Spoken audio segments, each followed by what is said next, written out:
Guys, dito po tayo ngayon para sa specs and tutorial of our Chromebook.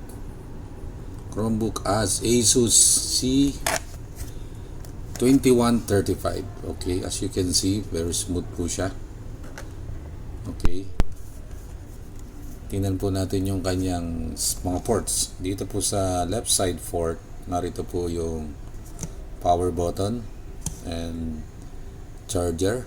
Type C na po yung charger, so mabilis po ito. Meron po siyang USB port and then micro SD slot para po sa expansion ng inyong storage. Okay, and then the audio slot. Okay, dito po nyo isasaksak ang inyong mga headphone o kaya speaker.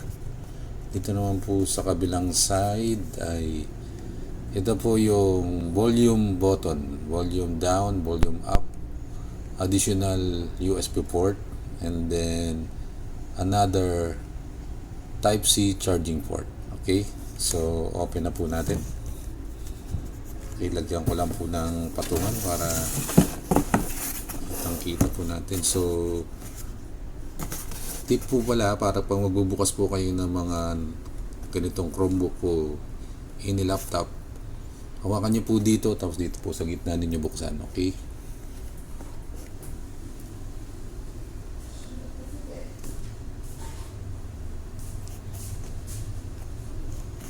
so automatic na po yung mag-o-open.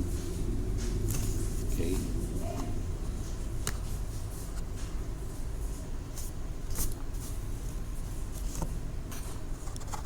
ilayo ko ng konti para kitang-kita.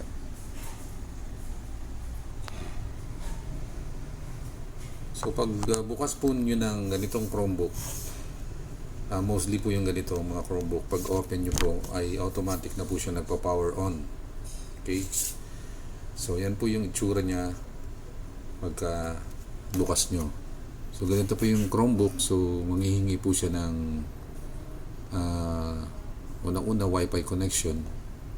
Sa ganitong case po, meron na po akong nakakonect na po ako sa Wi-Fi. So magbe-verify na lang po kung gagamitin nyo po ay child,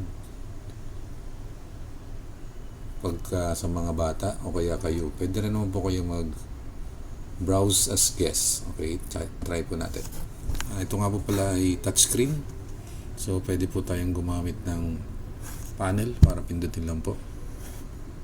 So try ko po mag browse. So try na po natin YouTube. So pindutin na lang po natin yung YouTube. Okay, YouTube. Okay,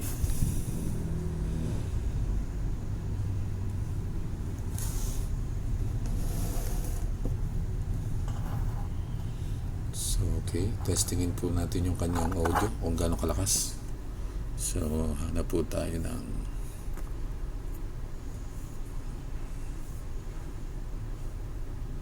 let's say music.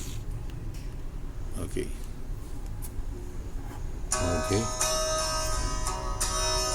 full screen. Tanyo naman po, napakaganda po ng display niya. Crystal clear display and sounds, quality sounds po. Try ko po siyang nakasan. Malakas po talaga ang kanyang sound. Alright, quality yung sounds niya, mga ko. Pero po yung kanyang keyboard, hindi pa po masyadong gamit ang kanyang key. Hanya ako lang po. Ayan po mga kaibigan, touchscreen. Alright, ayan po. Okay, mabalik ko lang po.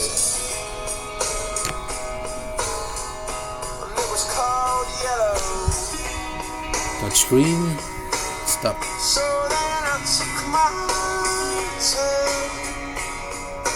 Pause.